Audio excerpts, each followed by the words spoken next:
चमकेलो मछली जला के हो भीतरवा।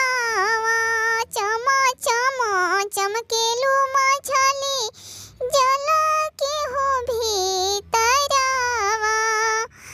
आइयो में जइहे हो मछली जुलुमी हो मालहवा। तोरो के ले जइहे हो मछली जुलुमी हो मालहवा।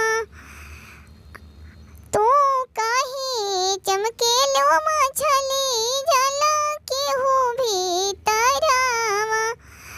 तोहरो के ले जइहे हो मछली जुलुमी हो मालहवा। अपना घरे जइहो हो मछली अंगना हो मोहलिया। आइयो में जइहे हो मछली रामा जी हो दुलहवा।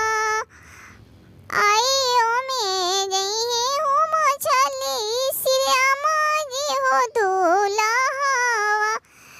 मोहल में जइबू हो मछली मोहल के हो भीतरिया।